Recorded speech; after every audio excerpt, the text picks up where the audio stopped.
Good afternoon once again. Perhaps more than any other man, Abraham is known for his faith. He is sometimes called, and I think correctly so, the father of the faithful. You know, Abraham was one of those individuals that believed God, the scriptures tell us, and it was accounted to him for faithfulness.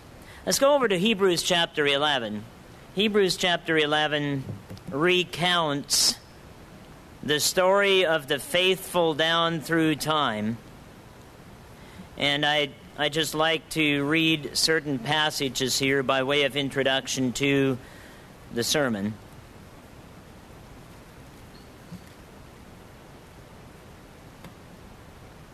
Hebrews chapter 11. I'd like to begin with verse 6 because it makes a very concise and precise statement with regard to faith. But without faith it is impossible to please him, for he who comes to God must believe that he is, and that he is a rewarder of those who diligently seek him. This speaks to a central issue of our time. We are now a culture in which it is no longer widely accepted that he exists. Hence, the consequence of that is that faith has been considerably diminished. And there is consequence for that. And then what I'd like to do is to read the ensuing passages as we go forward from verses 8 through perhaps verse 22. But before we do that, I'd like to give you the concept and the title of the sermon. The concept and the title of the sermon today is By Faith and by Fear, the Law of Reward and Consequence. By faith and by fear, the law of reward and consequence.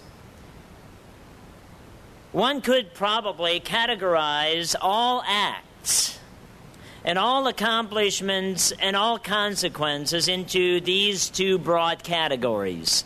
That something was either done by faith on solid, logical, rational basis, or it was done by fear, which is usually irrational, illogical, and comes with negative consequences.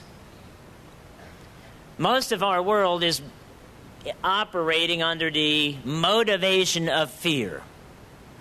No change occurs, we are told, until the fear of greater consequence gets to the point where it is so uncomfortable to stay the way we are that we then must change. And that is, if you look at it from a behavioral psychology standpoint, largely true.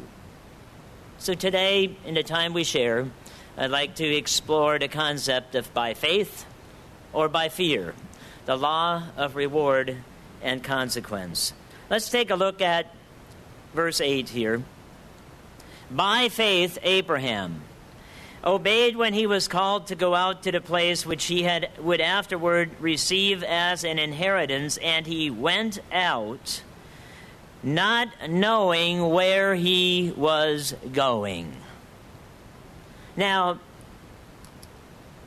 I will argue, as I always do, that the Bible does not advocate irrational, illogical actions.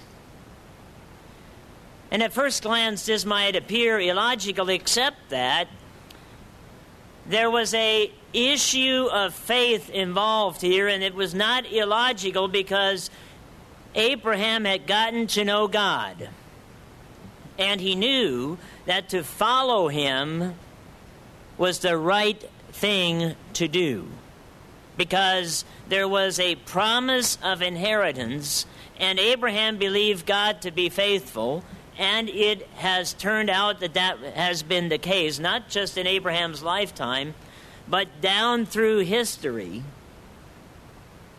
as God has maintained his promise to the descendants of Abraham on a world scene, God has demonstrated his faithfulness as a response to Abraham's action, by faith. Abraham obeyed when he was called to go out of the place which he would out to the place which he would afterward receive as an inheritance, and he went out not knowing where he was going. By faith he sojourned in the land of promise as in a foreign country, dwelling in tents with Isaac and Jacob, the heirs with him of the same promise, for he waited for the city which has foundations, whose builder and maker is God. Abraham followed God because he believed not only in the benefit of doing so now, but more importantly, in the benefit of doing so for the future. Abraham, we are told in the Genesis accounts, did really well for himself as he journeyed through the land of Canaan, even as a sojourner at the time.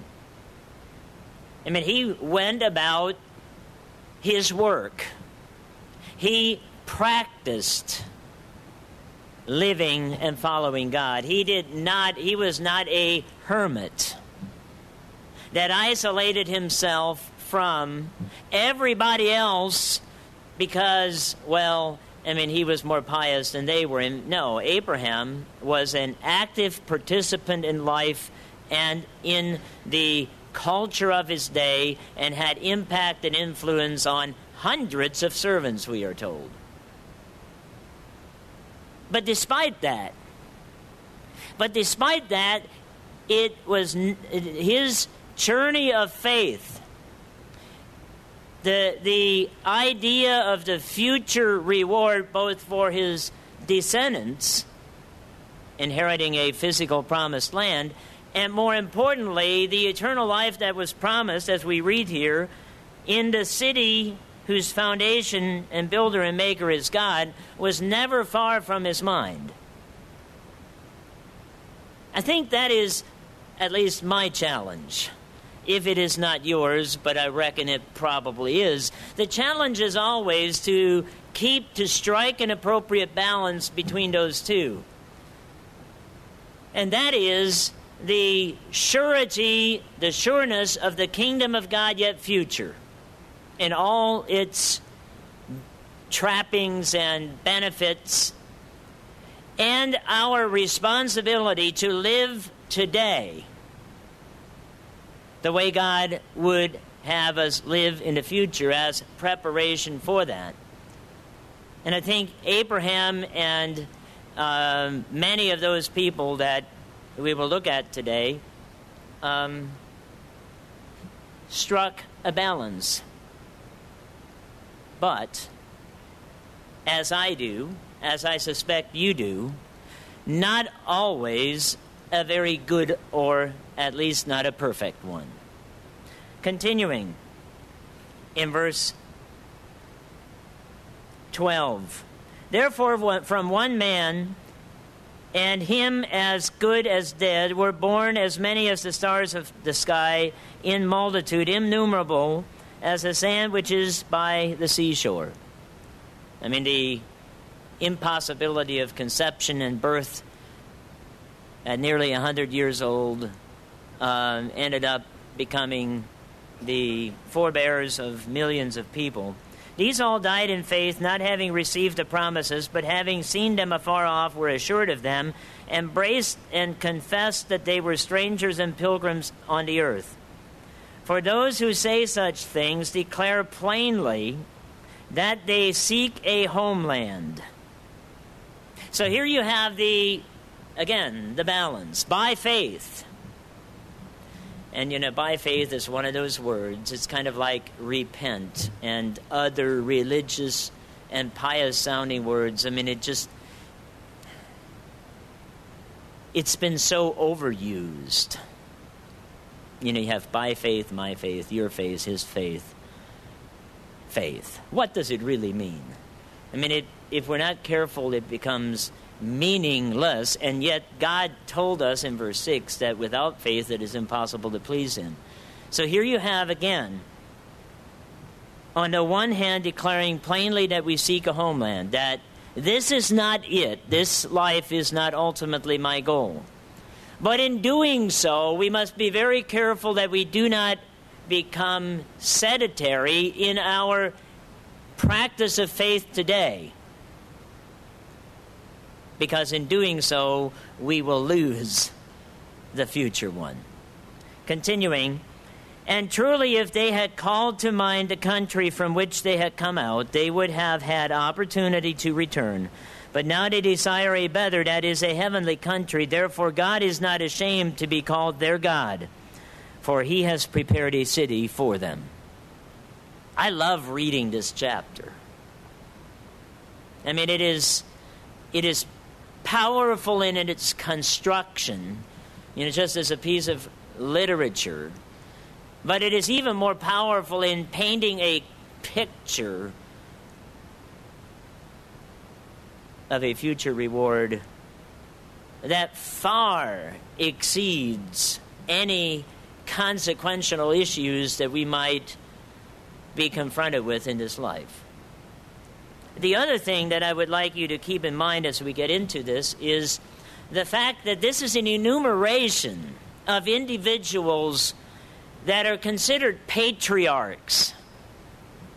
But they were not perfect at all if you look at their lives. And that should be, I think, at least for me, very encouraging. By faith, verse 23, Moses, when he was born, was hidden 3 months by his parents because they saw he was a beautiful child and they were not afraid of the king's command. They did it by faith, not by fear. By faith, Moses, when he became of age, refused to be called the son of Pharaoh's daughter, choosing rather to suffer affliction with the people of God than to enjoy the passing pleasures of sin, esteeming the reproach of Christ greater riches than the treasures of Egypt, for he looked to the reward. So the fact that Moses looked forward enabled him, and this I think is key. The fact that we can look forward with confidence should enable us to more effectively practice faith today. Because in doing so, we should not be as inhibited by fear and motivated and constrained by it as our counterparts in our, shall we say, faithless culture. Being controlled by fear is the worst enslavement. And it causes us to make decisions. And believe me, I know. It causes us to make decisions that have consequences that we do not wish to have. But in the face of fear, we often do that. Verse 30. By faith, the walls of Jericho fell down after they were encircled for 7 days. By faith, the harlot Rahab did not perish with those who did not believe when she had received the spies with peace.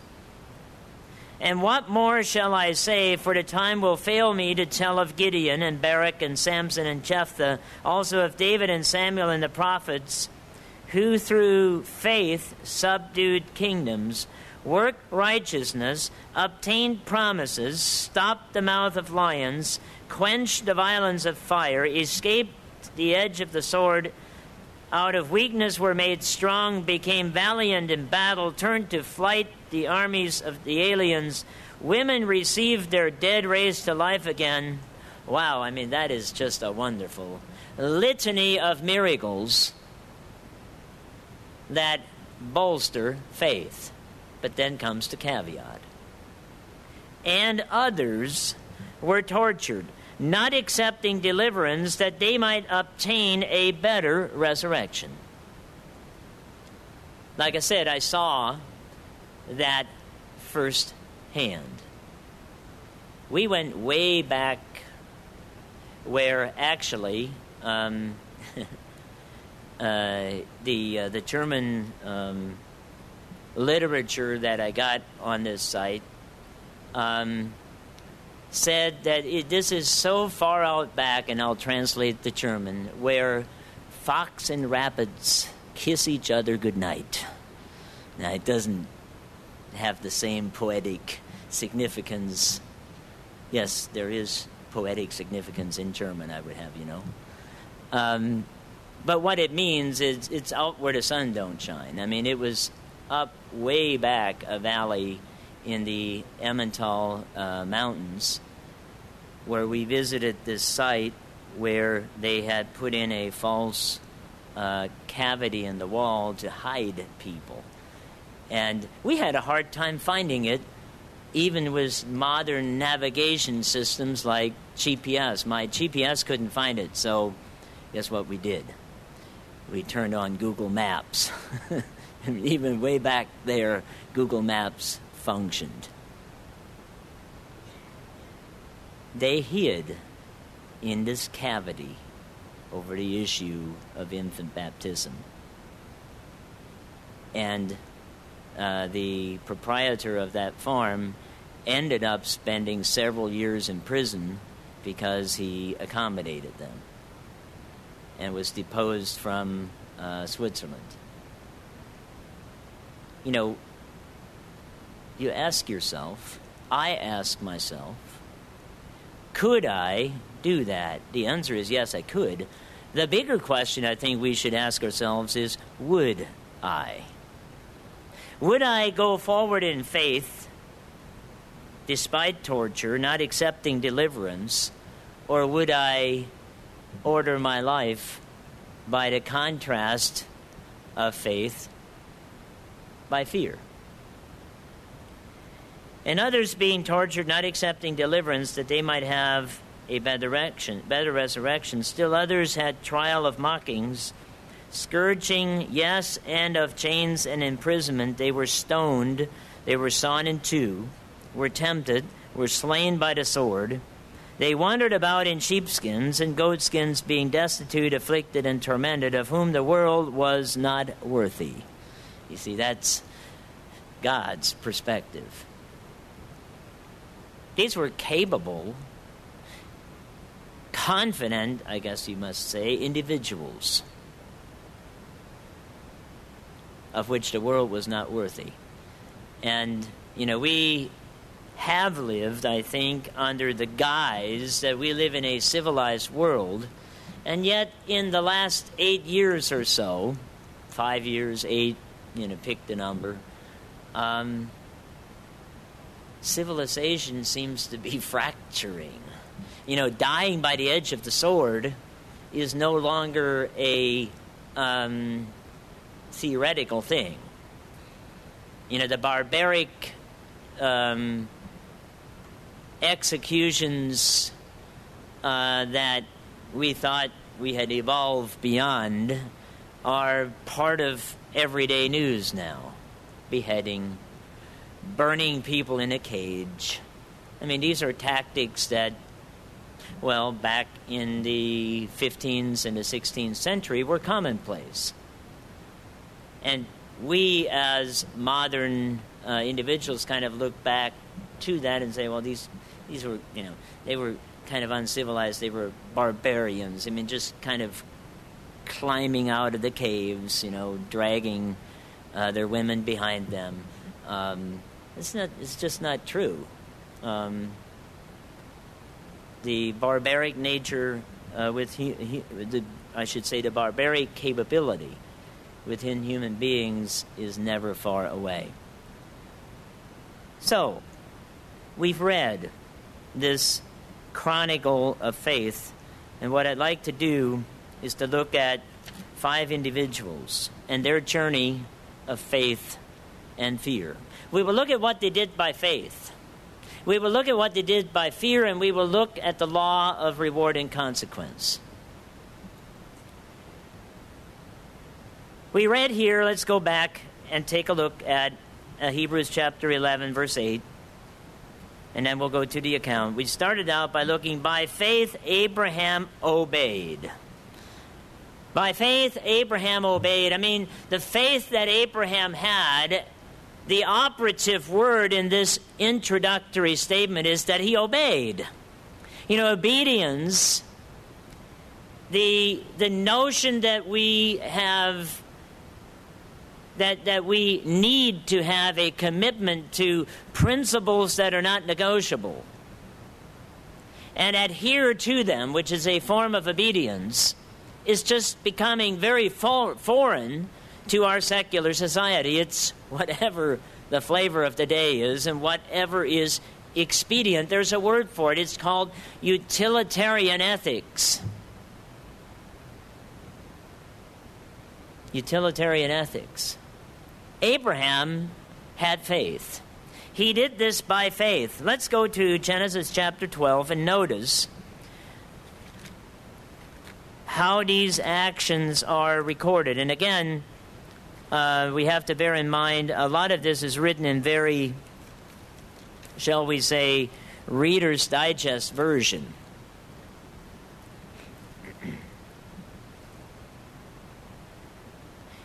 Abraham had already departed with his father, and then out of Ur of the Chaldeans.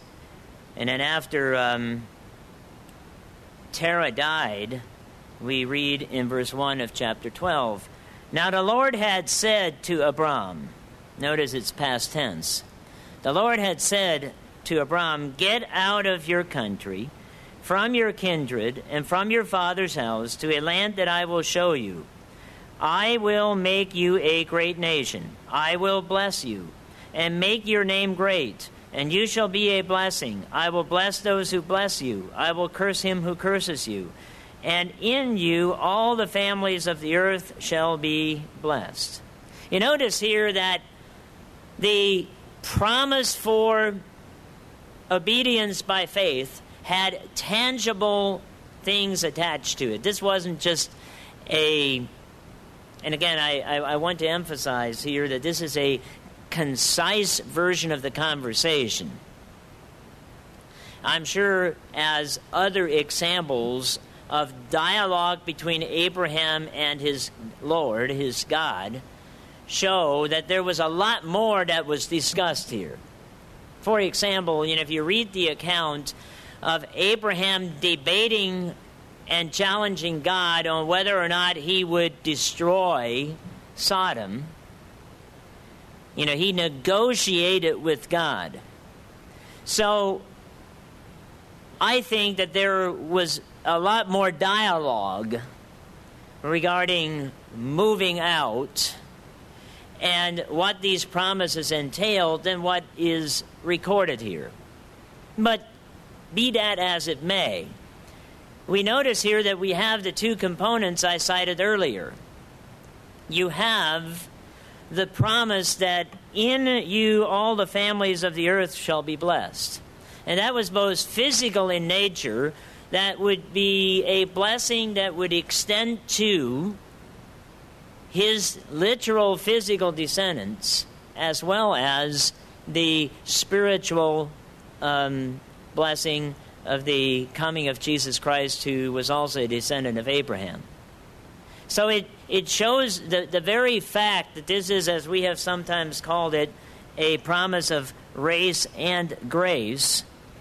It shows us, I think, the very important significance of the fact that while it is essential that we focus on the future promise that God gives to us through grace and eternal life, it is also very important that we live today as Abraham did. Notice, so Abram departed. I mean, it in one sense, it just simplifies it. I'm sure it wasn't quite that easy. God said, go, Abraham went. I mean, it's kind of the sense of it here. So Abram departed as the Lord had spoken to him, and Lot went with him. And Abram was 75 years old when he departed from Haran.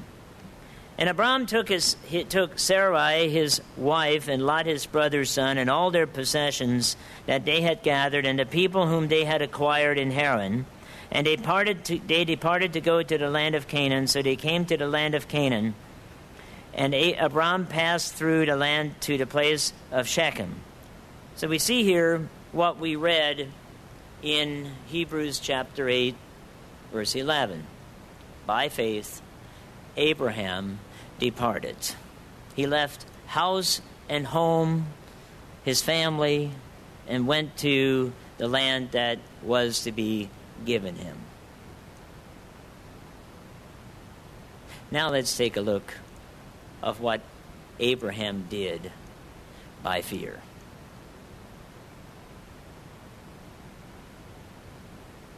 It's right here in verse 10.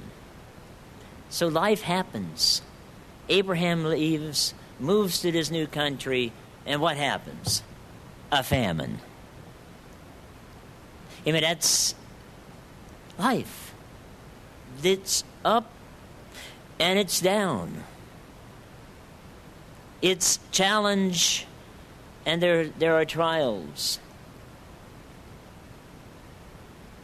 Now there was a famine in the land. You know, you can just, paper is so easy. You just write it on there. There was a famine.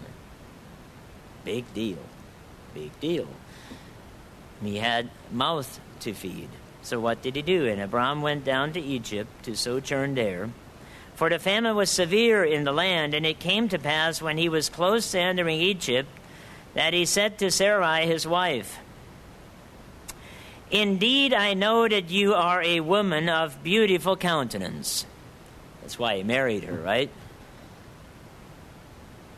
"Therefore it will happen when the Egyptians see you that they will say, this is his wife, and they will kill me, but they will not let you live. Please say you are my sister, that it may be well with me for your sake, that I may live because of you." So it was when Abram came into Egypt that the Egyptians saw the woman, that she was very beautiful. The princes of Pharaoh also saw her and commended her to Pharaoh. The woman was taken to Pharaoh's house. So here you have the father of the faithful, by fear, lying about the identity of his wife. Now, when you think about it, I mean, that is about as cowardly as a guy can get. He disowns his wife to save his own skin. I mean, there's just not much commendable about that, at least not in my book.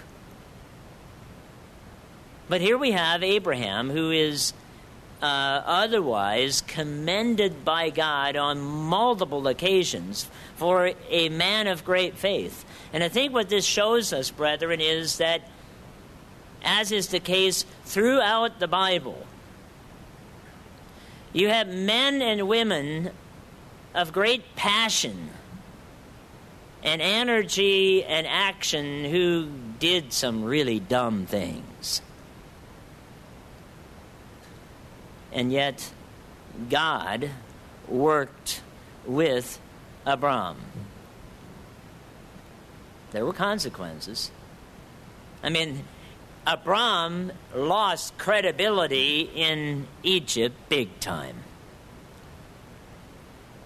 God prevented things from getting out of hand, and I think this little story here should give us encouragement, because it shows that God was committed to his relationship with Abram.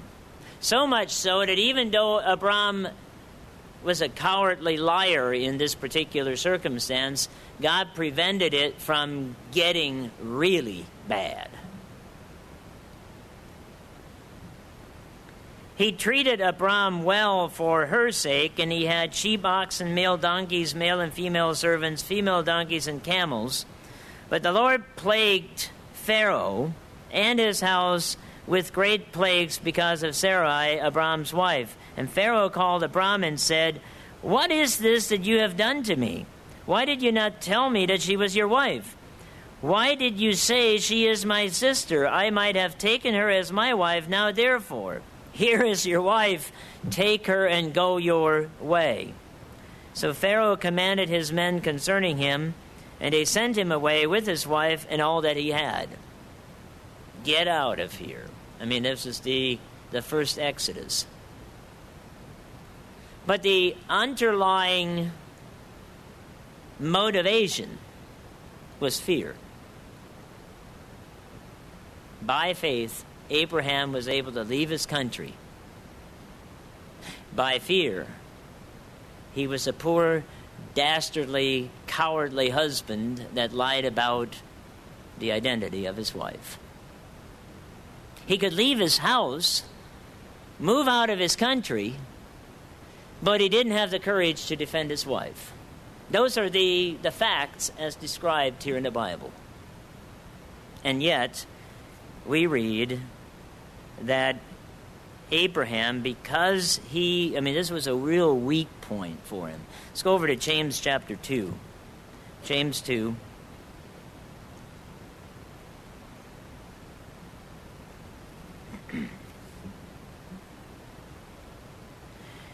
James chapter 2, verse 20. "But do you want to know, O foolish man, that faith without works is dead?" I think that kind of sums up fear-based motivation. It leads to some really foolish decisions. You see, when Abram went down to Egypt and attempted to to protect his wife through lying, what he was actually doing, this is a two-way street. Not only was he doing something that made him ultimately look really silly in the face of the Egyptians. Just think about it. You think the princes of Egypt were impressed by Abraham? When he didn't even have the backbone to stand up for his wife? It's kind of hard to respect a man like that. But that's what he did. He was being foolish. And in doing so, he prevented God from being able to intervene on a faith-based action. Abram could have told his wife that we are going to Egypt. That may have been the first mistake. But in going to Egypt, Abram should have been a man and clearly identified himself as her husband and protector, and then trusted in God to protect him in that legitimate relationship instead of making up the sister story. Continuing, tracking back now to Abram acting on faith, was not Abraham our father justified by works when he offered Isaac his son on the altar? You see, here you see you see the humanity. There's a book called "Why Do Smart People Do Stupid Things?" It's it happens every day. You expect dumb people to do dumb things, right? Sometimes dumb people do smarter things than smart people. It works that way. So you have here a man that could leave his country, who lied not once but twice about the identity of his wife because he was afraid, and then followed through on the command to sacrifice his son. It shows how our humanity is, fractured and flawed. It also demonstrates that we have a God that to the extent that we are ever passionate and faithful in our intent and willingly following him, he will make up for those flaws in dramatic ways.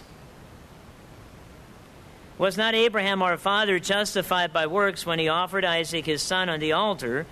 Do you see that faith was working together with his works, and by works faith was made perfect?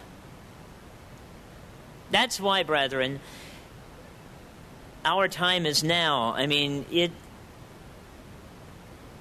Our life needs to be an expression of what in the future we are to become, however imperfect that might be. By faith, it says here, Abraham was made perfect. And if you go back and you read the account when he raised his knife, when God stopped him, God said, "Now I know."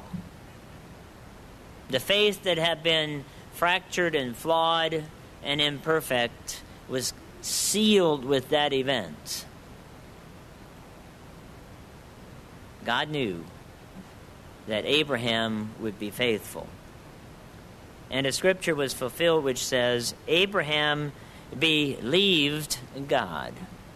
And it doesn't say here that he believed in God. It says that he actually believed God, and it was accounted to him for righteousness.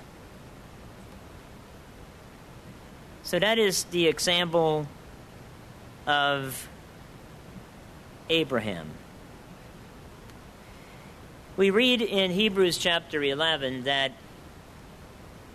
Jacob, by faith, Jacob, leaning on his staff, blessed the generations to come. And it's kind of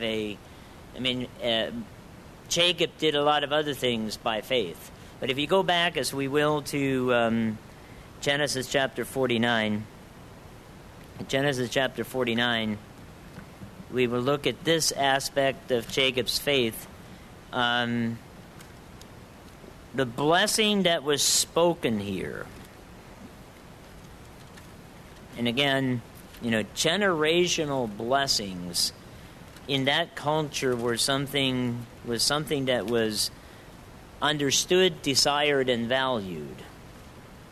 As even in the case of Jacob and Esau, you could see the value that was placed upon it. Something that I think, is it safe to say, is pretty much lost in our culture.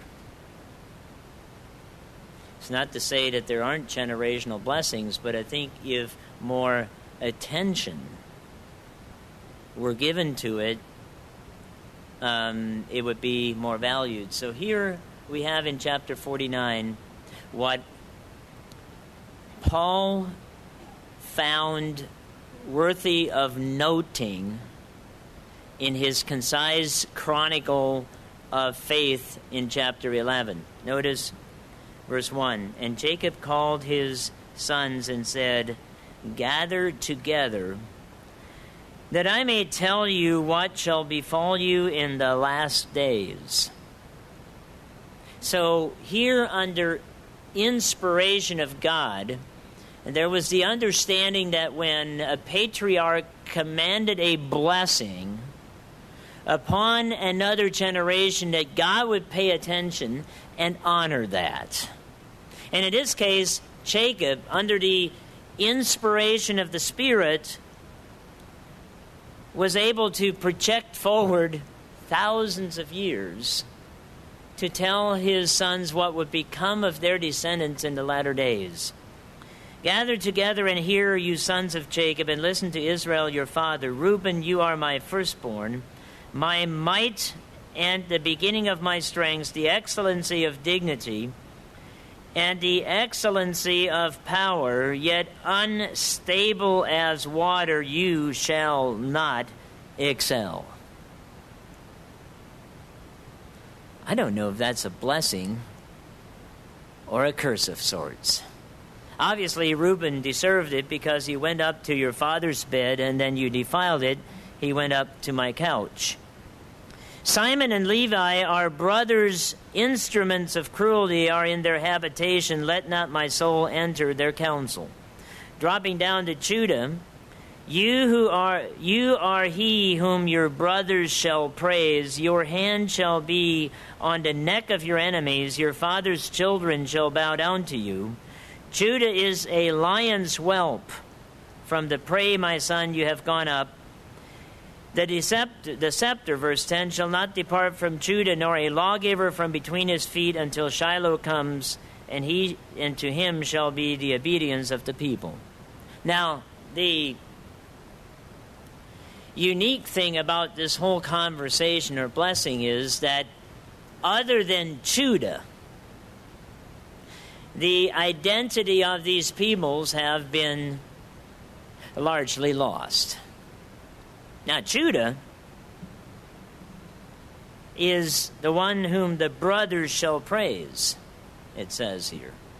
We see what is going on in Judah right now. I mean, Israel is not really Israel, even though it bears that label. It is Judah that we see in Israel today.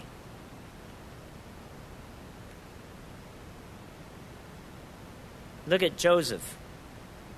Joseph is a fruitful bough by a well. His branches run over the well, and the archers have bitterly grieved him, shot at him, and hated him.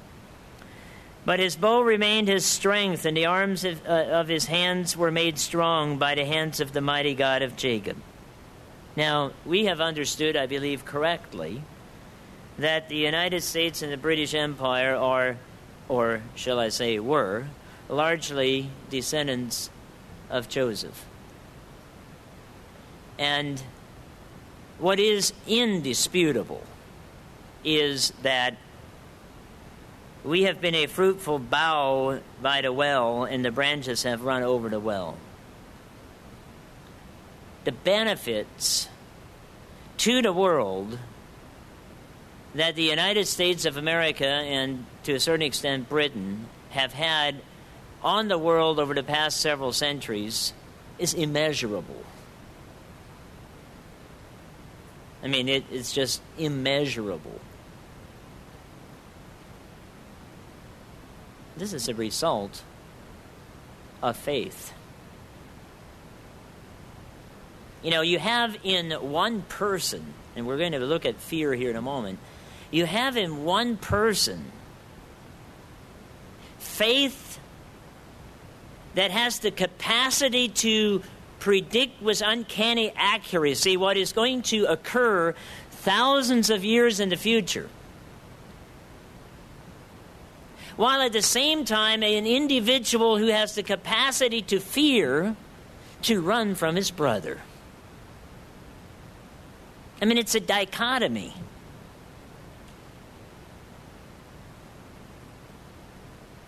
It is the contrast between fear and faith.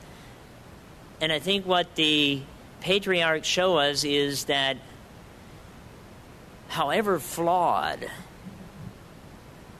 if we practice faith, fear can be overcome.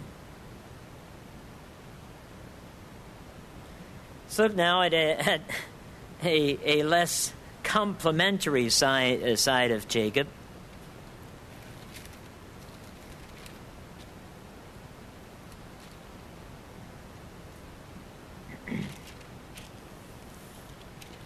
Over in Genesis,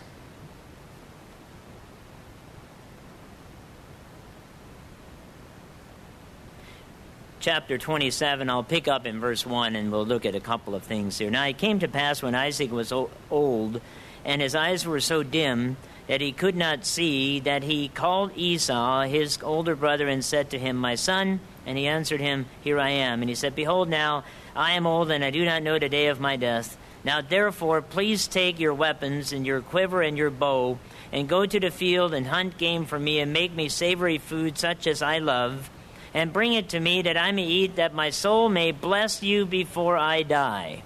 Now here, the family goes to work. Families have this unbelievable capacity to create all kinds of problems. And this was no different. Rebekah overheard this. She didn't go in and, as she should have done, and said, Isaac, let's think about this. When these two twins were born, we were told that the older was to serve the younger, that he was to have the blessing. You see, we need to think about this. No, she didn't do that. She went to Jacob and said, deceive your dad. She cooked up the stew.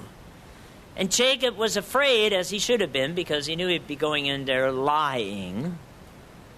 And so they came up with this whole deception and clothed him in Esau's clothes, and he went in, and Jacob must have really been blind, or rather Isaac, because he didn't recognize his son. And he proceeded to bless him. This is a classic example of taking matters into your own hands that God has the prerogative over. Long story short, Jacob got the blessing, Esau didn't. Esau hated Jacob.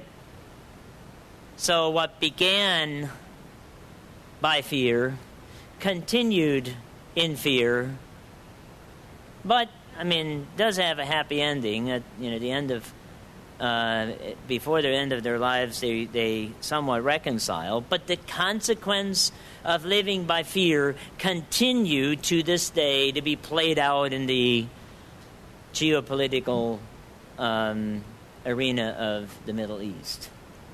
They still fight. There's still fear. Let's take a look at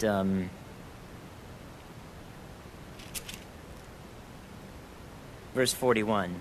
So Esau hated Jacob because of the blessing with which his father blessed him. And Esau said in his heart, the days of mourning for my father are at hand, that I will kill my brother Jacob.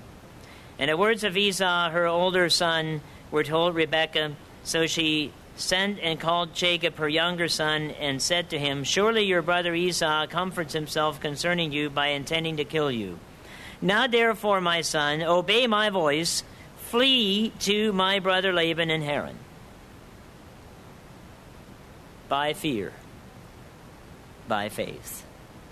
By fear, by faith. The consequence is very different. In Hebrews chapter 11, we learned, let's go there. Hebrews chapter 11, we were given another example.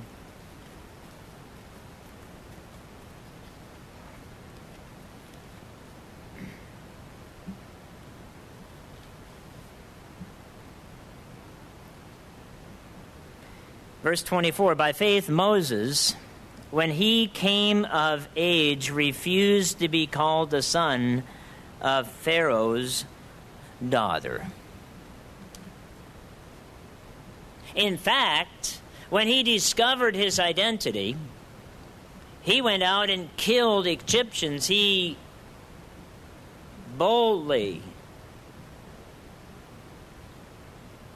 acted on behalf of his people and was driven out, fled for his life, spent 40 years tending sheep.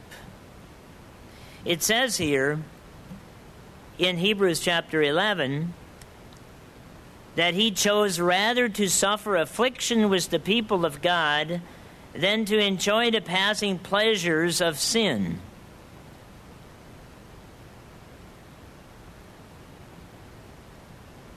Esteeming the reproach of Christ greater riches than the treasures of Egypt, for he looked to the reward. His ability to look forward allowed him to live powerfully in the present.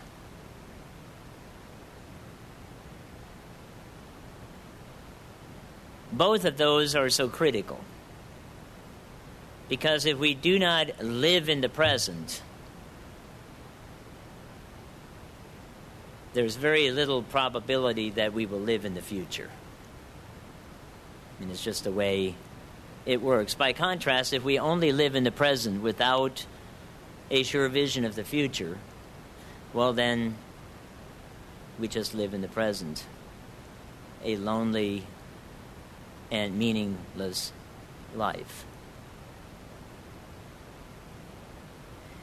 So we have a man here, history tells us, who, as the son of Pharaoh's daughter, had done quite well in Egypt. He was a general, had conquered nations, who had now fled, who was obviously a well-educated and capable individual, who was then chosen by God to lead Israel out of Egypt, who confronted Pharaoh, who led them through the Red Sea into the wilderness, which they were to pass through to go to the Promised Land. And then this man of faith committed an act conceived in fear that caused him to die in the wilderness. We find that over in Numbers chapter 20.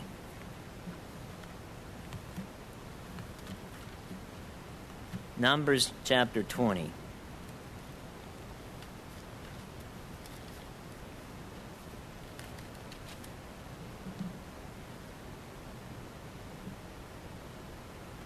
The children of Israel were once again having water problems. The water plant in the wilderness just wasn't working. There have been any number of solutions to this, and God was going to elevate his stature to a different level, and he was counting on the faith of Moses to do that, when in verse 7 the Lord spoke to Moses, saying, "Take the rod, you and your brother Aaron, gather the assembly together, speak to the rock before their eyes, and it will yield its water. Thus you shall bring water for them out of the rock, and give drink to the congregation and their animals." Speak to the rock was the instruction. I mean, when you think about how it is it occurred in the past the command had been to strike the rock. And of course, to the secularly minded, they could have said, well, obviously there was a spring of water hidden in the rock, and when the rod hit it, it fractured the rock and water gushed forward. So God was going to, like I said before, elevate his stature in the eyes of the people as well as that of Moses by having him speak to the rock and water coming forth. So now it was indeed supernatural.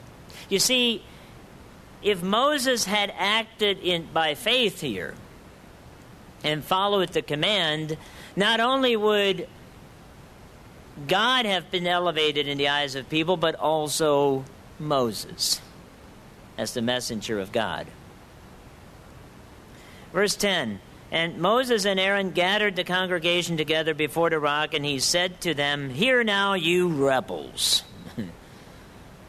That was a fair statement. Could have called them a few other names, and he probably did.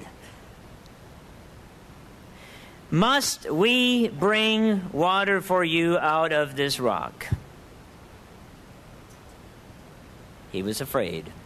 He was angry. Then Moses lifted his hand and struck the rock twice with his rod, and water came out abundantly, and the congregation and their animals drank. The problem was he referred to himself and Aaron and said, "Must we bring water out of this rock?" Fear-based, not faith-based, and there was consequence. verse 12. And the Lord spoke to Moses and Aaron, because you did not believe me, to hallow me in the eyes of the children of Israel. You see, it was not about Moses. It was not about water. It was about the sovereignty of God. Because you did not believe me, to hallow me in the eyes of the children of Israel, therefore you shall not bring this congregation into the land which I have given them. This was the water of Meribah, because the children of Israel contended with the Lord, and he was hallowed among them. By faith, by fear. The law of reward and consequence. Point number 4. By faith, Israel crossed the Red Sea, we're told in Hebrews chapter 11, verse 22. I mean, that was probably the most dramatic act of redemption and emancipation in the history of man to this point. You know, we talk about the Israelites migrating out and the fact that they were 3 million people. Time magazine had an article this week that stated, and I don't know who went counting, that there are roughly 60 million people migrating right now from Africa, the Middle East, trying to find places of refuge.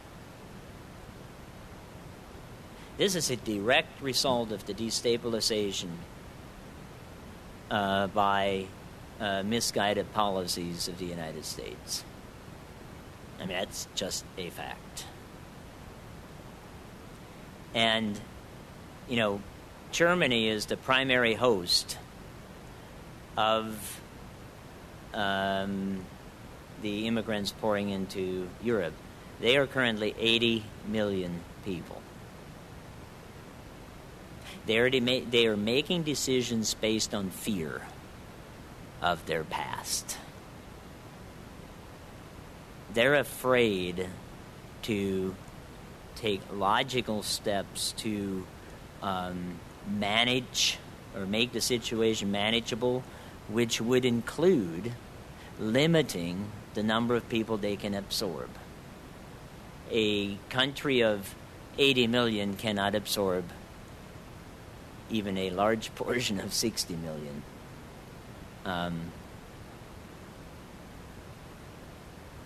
And something really bad is probably going to happen.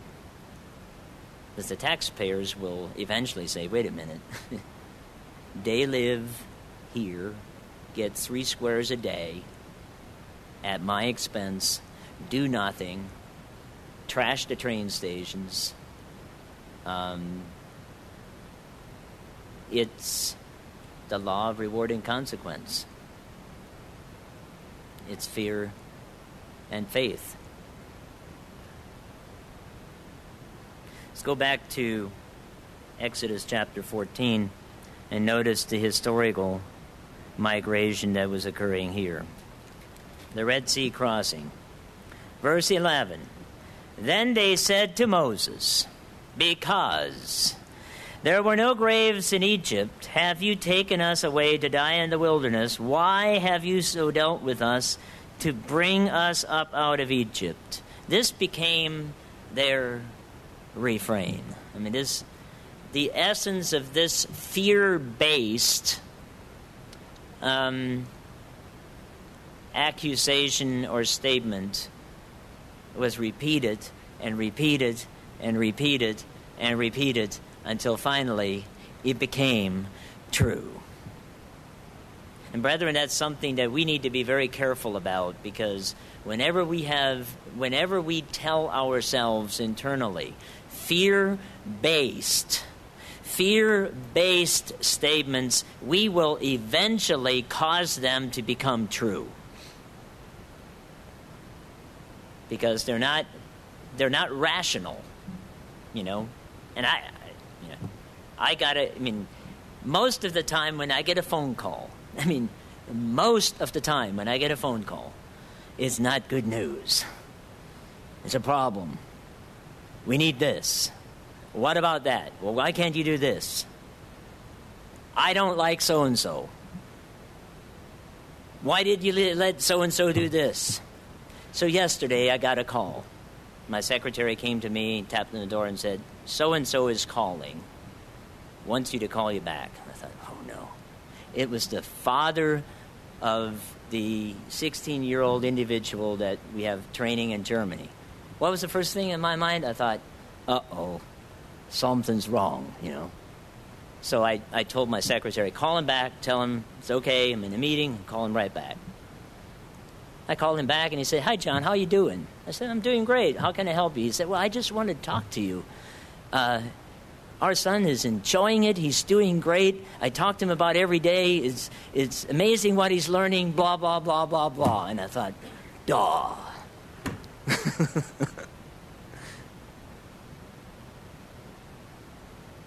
You think the worst. Now, I know none of you do any of that, right? I'm just bearing my soul up here, telling you what you're dealing with. We create our own realities to a large extent. And, of course, I was delighted that was the case. But it's not often that someone calls you just to say how good it's going. It's just not human nature. They call you when they're in trouble. They call you when they're mad. They call you when something's wrong. This was the case here. Verse 13, and Moses said to the people, and this is, I think, a demonstration of leadership. Because he was able in this instance to turn the action of the people from fear-based to faith-based. And here's what he said. Do not be afraid. Don't base your decisions on fear. Stand still and see the salvation of the Lord, which he will accomplish for you today. For the Egyptians whom you see today, you shall see them again no more forever. The Lord will fight for you, and you shall hold your peace. And the Lord said to Moses, good job. That was great work, you did with your people. He said, why do you cry to me? Tell the children of Israel to go forward. Do something.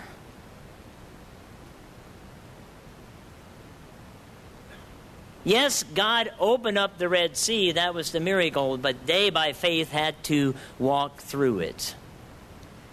And in doing so, it became the operating example. So much so that, again, it was cited by Paul, 1 Corinthians chapter 10.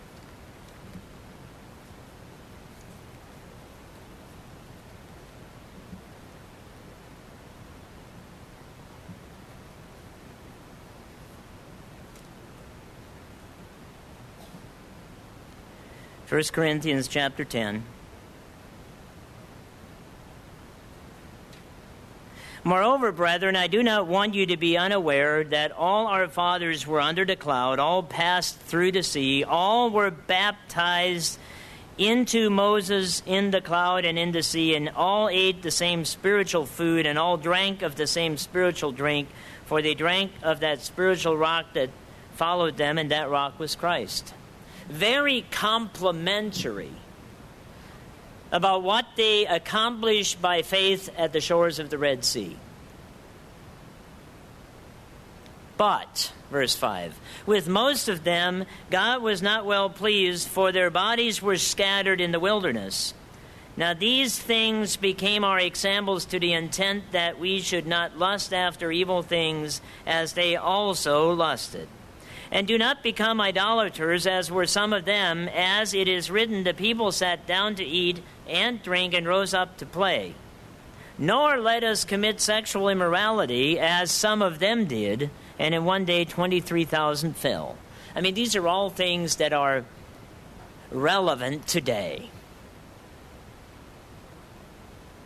Nor let us tempt Christ, as some of them also tempted and were destroyed by the serpents. That example is found over in Numbers chapter 21, verses 5 through 9. They acted on their fears, and God sent serpents.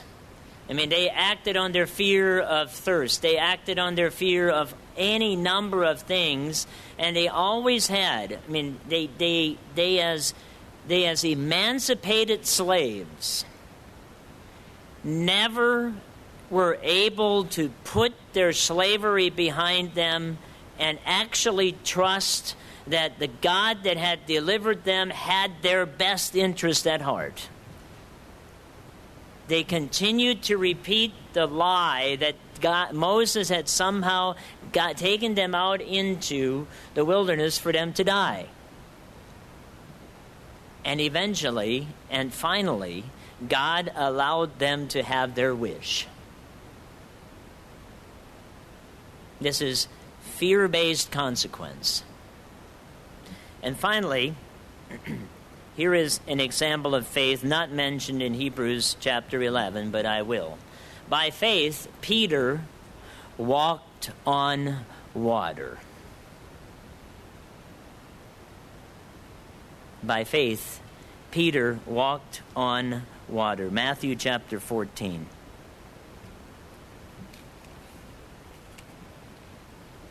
I did that one time down at Tappan. I have a photo to prove it. I'm walking 100 feet right out across Lake Tappan, just, right on the surface of the water. What the photo doesn't show is the wall that was flooded right under it because there had been a flood. It's a great picture.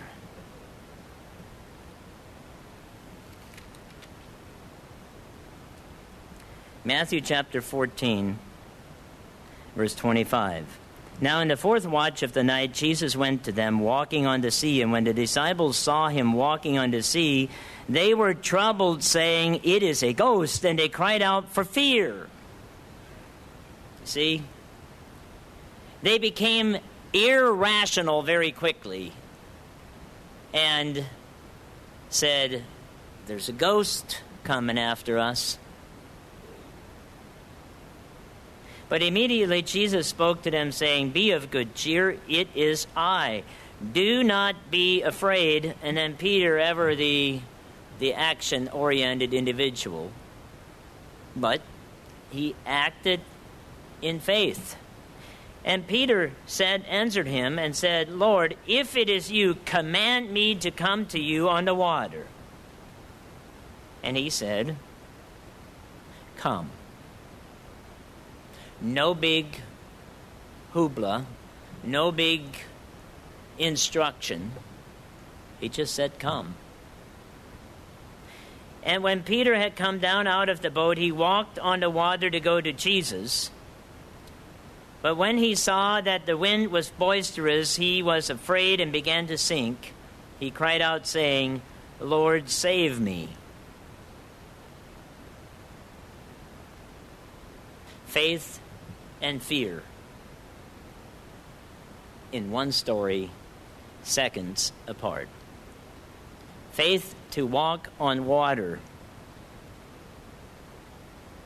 and enough fear to sink in it. It's two F words that have a dramatically different outcome. Another example of Peter acting by fear is found over in Matthew chapter 27.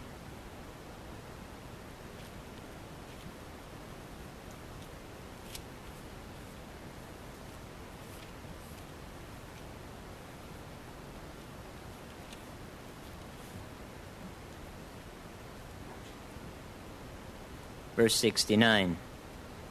Matthew chapter 26, verse 69, rather. Now Peter sat outside in the courtyard. Jesus is being tried in the court. And a servant girl came to him, saying, "You also were was Jesus of Galilee." "Oh, yeah, you're one of them." I mean, she wasn't antagonistic. I mean, she just, oh yeah, okay, you're here, understand. Peter is scared out of his wits. But he denied it before them all, saying, I do not know what you are saying. And when he had gone out to the gateway, another girl saw him, and said to those who were there, this fellow also was with Jesus of Nazareth. But again he denied with an oath, I do not know the man. And after a while those who stood by came to him and said to Peter, surely you also are one of them, because your speech betrays you. You're from West Virginia, I can tell by your accent. And if you're from West Virginia, you'll tell them, I can tell you're from Ohio because of your accent. They were from Galilee. They could tell by his speech. Then he began to curse and swear, saying, I do not know the man. And immediately a rooster crowed. And Peter remembered the word of Jesus, who had said to him, before the rooster crows, he will deny me 3 times. And he went out and wept bitterly. Again, we see this pattern repeatedly, whether it's Moses or Abraham or Elijah or King David, or, you make your own list. The dynamics of faith and fear are at work within individuals who God called and worked through down through history. It shows our humanity, our incredible propensity to failure, and also God's extraordinary power and mercy to support those who, as Hebrews said, diligently seek him. Peter, of course, went on to much greater things, and one of my favorite passages of Scripture is Acts chapter 2, where he preached this powerful sermon that caused thousands of people in one day to repent. Faith and fear, reward and consequence. We conclude over in Psalms chapter 27.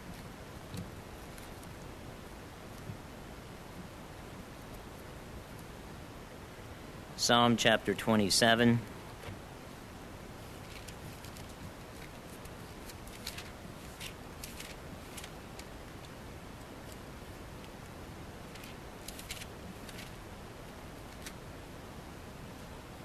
Verse 1.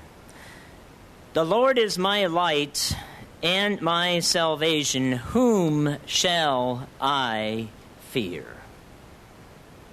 I mean, that is a psalm of David and a powerful statement. If the Lord is my light and my salvation, whom shall I fear? It should not be a factor in our lives, but it is, because we're human.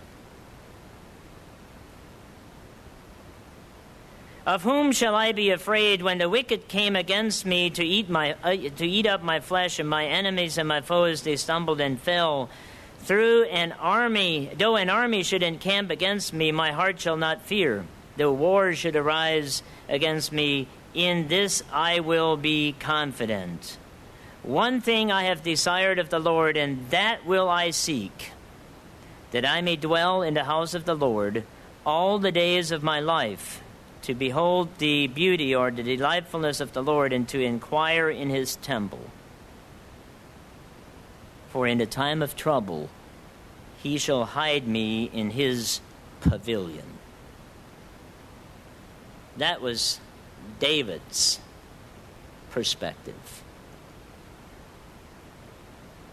By fear and by faith, the law of reward and consequence, it is ever present in our lives. But we have a choice to choose faith and to reap reward.